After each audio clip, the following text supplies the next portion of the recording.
हाँ भाई।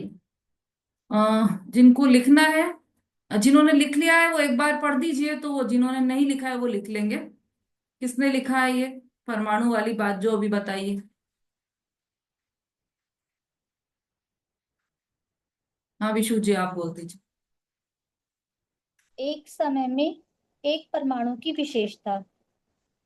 रस की एक पर्याय होती है, वर्ण की एक पर्याय होती है, गंध की एक पर्याय होती है और स्पर्श की दो पर्याय होती हैं।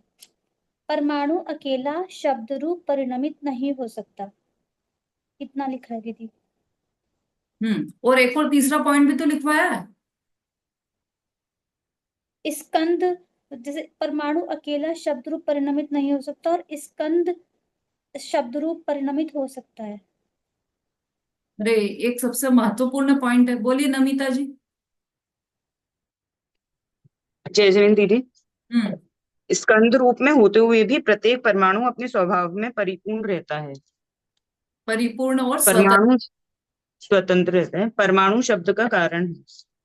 हाँ ये नहीं, वो तीसरा पॉइंट वही है कि स्कंद रूप में रहते हुए भी प्रत्येक परमाणु स्वतंत्र और परिपूर्ण है। ये तीसरा पॉइंट है उसका। ठीक है अनीता जी।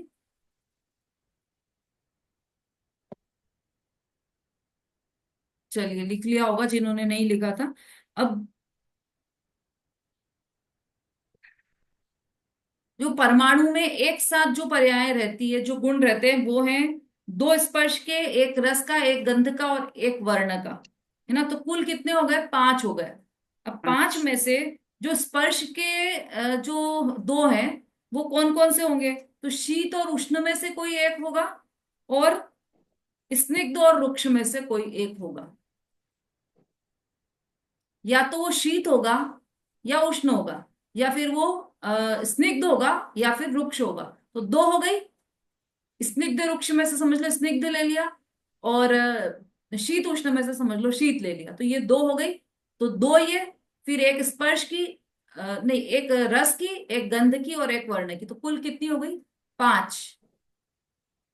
ये पांच पर्याय एक साथ होंगी किसमें? अणु में। हाँ। और जो स्कंद है, स्कंद में 20 पर्याय एक साथ हो सकती है। कौन कौन सी 20? आरती जी बोलिए।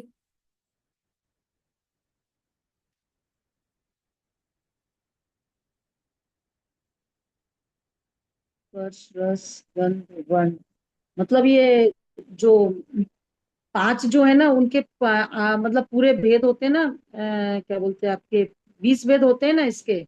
हाँ तो बताइए वो कौन से हैं। जैसे स्पर्श के हो गया, स्पर्श के 8 होते हैं।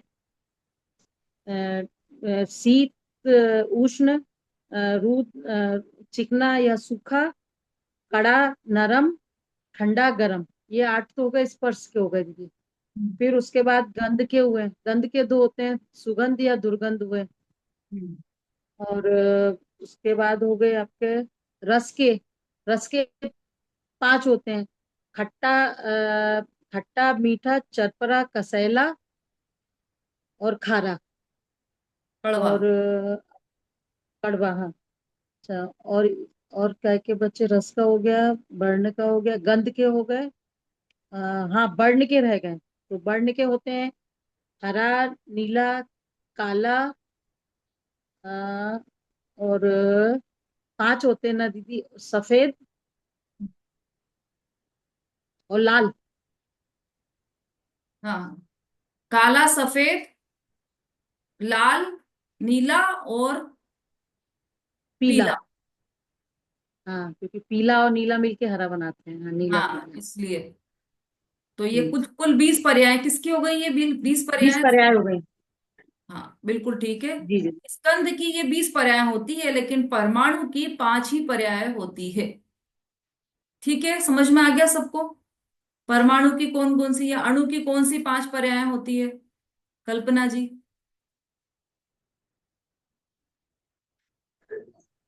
जय जिनेन्द्र दीदी। हम्म। रस गंध स्पर्श वर्ण। स्पर्श रस गंध वर्ण, 5 पर्याय हो। ये तो गुण हो स्पर्श गए। की दो। पर्याय, हाँ पर्याय बोलिए। स्पर्श की दो, हम्म। रस की एक, गंध की एक, वर्ण की एक। बहुत बढ़िया, बिल्कुल पांच सही हो। बताया आपने। इस प्रकार से ये 5 पर्याय परमाणु की या अणु की होती है, और स्कंद की 20 पर्याय होती है। ठीक है, तो भेद से अणु उत्पन्न होता है, ये हमने चर्चा समझी अभी।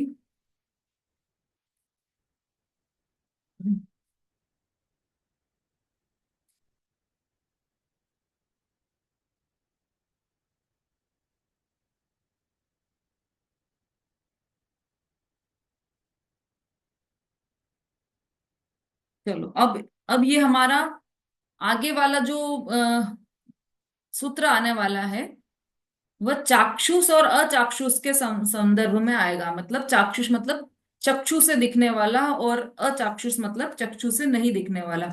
उसके संदर्भ में हमारा 28वां सूत्र आएगा। समय तो कम बचा है हमारे पास, पढ़ लेते हैं इसको एक बार, फिर देखते हैं।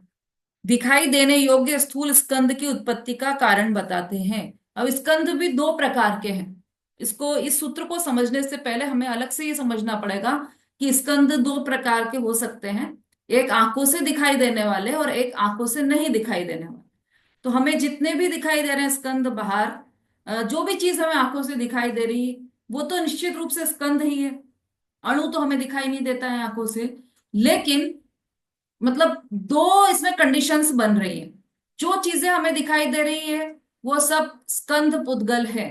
लेकिन अ, जो स्कंद पुद्गल है वे सब हमें दिखाई दे रहे हो, यह आवश्यक नहीं है। 2 प्रकार की इसमें कंडीशन है। समझ में आ रहा है? जितने भी दिखाई दे रही ये चीजें, वो सब पुद्गल स्कंद है। लेकिन हर पुद्गल स्कंद हमें दिखाई दे, यह आवश्यक नहीं है। इसका मतलब यह हुआ कि कुछ पुद्गल स्कंद, मतलब अधिकतर पुद्गल स्कंद ऐसे हैं जो हमें नहीं दिखाई देते आंखों से। 6 द्रव्य होते हैं: जीव, पुद्गल, धर्म, अधर्म, आकाश, काल। तो उसमें से तो सभी मूर्तिक अमूर्तिक द्रव्य हैं। जीव, धर्म, अधर्म, आकाश, काल, ये सब अमूर्तिक द्रव्य हैं, तो ये तो हमें आंखों से दिखाई देते नहीं। एक पुद्गल द्रव्य मूर्तिक द्रव्य है। मतलब 6 द्रव्य में से 5 द्रव्य तो हमें नहीं दिखाई दे रहे हैं। लेकिन जो एक बच गया है द्रव्य, पुद्गल द्रव्य, वह भी हमें पूरा नहीं दिखाई देता। उसका भी एक छोटा सा अंश हमें दिखाई देता है, क्योंकि उसके जो चक्षु से दिखने वाले स्कंद है वो तो बहुत कम है। और बिना चक्षु से, मतलब जो चक्षु से दिखाई नहीं देते, ऐसे बहुत सारे अनंत स्कंद पड़े हैं जो हमें आंखों से नहीं दिखाई देते। ठीक है, इसलिए कभी भी ऐसा नहीं समझना चाहिए कि जो आंखों से दिखाई दे वो स्कंद, और जो आंखों से नहीं दिखाई दे वो परमाणु या अणु। ऐसी परिभाषा बिल्कुल गलत है, क्योंकि अधिकतर स्कंद हमें आंखों से नहीं दिखाई देते। कुछ कुछ मात्र स्कंद ऐसे बहुत ज्यादा जो स्थूल है, मोटे स्कंद हैं, वही हमें आंख से दिखाई देते हैं। बाकी तो अधिकतर सूक्ष्म स्कंद भी हमें आंखों से नहीं दिखाई देते। और बहुत सारे अधिकतर स्कंद हमें आंखों से नहीं दिखाई देते। पहले तो ये बात हमें समझना चाहिए, ये क्लियर होना चाहिए। उसके बाद आगे का सूत्र हम देखते हैं। भेद संघाताभ्याम चाक्षुष। भेद और संघात से चाक्षुष स्कंध बनता है। भेद से और संघात से चाक्षुष स्कंध बनता है। मतलब चक्षु इंद्रिय से देखने योग्य स्कंध भेद और संघात दोनों के एकत्र रूप होने से उत्पन्न होता है, अकेले भेद से नहीं होता। ठीक है। अब चूंकि समय कम है, आज मुझे जाना भी है जल्दी, तो हम इतना ही लेंगे। लेकिन इसके पहले जितने सूत्र अभी हमारे हो गए हैं, समझ लीजिए ये इसके बाद वाले।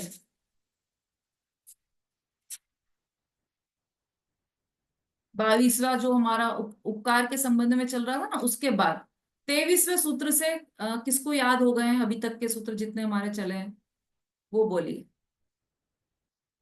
सूत्र नंबर 23 से बोलना है आपको। हाँ, सुषमा जी को तो याद होंगे ही। और कोई?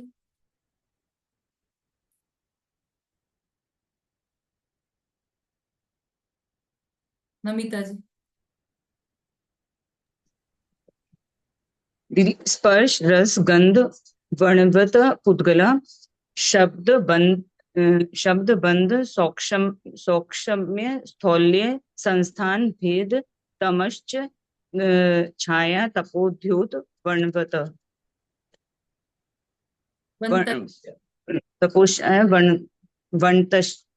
वंतश्च अणवः स्कंधाश्च भेद तम अणवः स्कंधाश्च भेद संघातेभ्य उद्गला उत्पद्यन्ते भेद संघातेभ्य उत्पद्यन्ते भेदादणु भेद संघाते दीदी बस इतना ही है।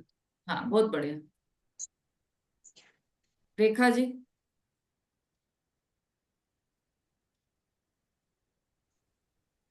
स्पर्श रस गंध वर्ण बंतः पुद्गलः शब्द बंध सूक्ष्म स्थूल संस्थान भेद तम छाया तप उद्योत वर्ण बंतः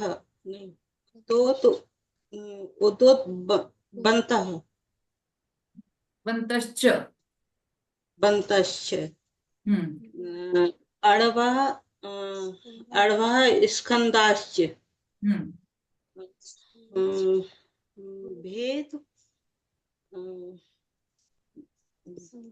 भेद संघात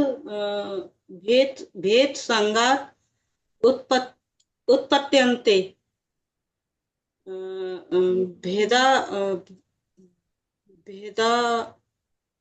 भेदाणु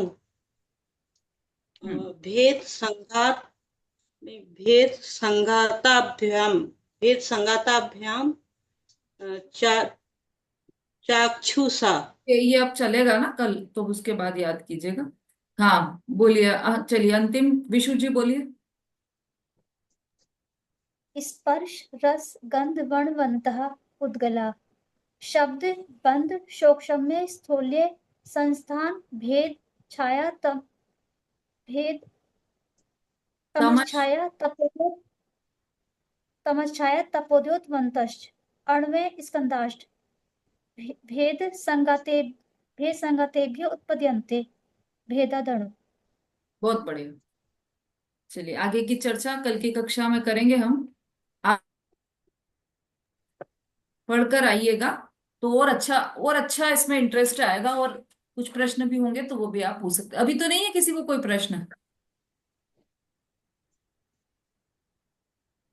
चलिए। छोटी सी जिनवाणी स्थिति बोलो दीदी। समय आज थोड़ा कम है अपने पास, है ना, कल ले लीजिएगा। जावाणी के ज्ञान से सूझे लोकालोक, सोवाणी मस्तक नमो सदा देत मुंडो। बोलिए जिनवाणी माता की जय। महान जय की जय हो।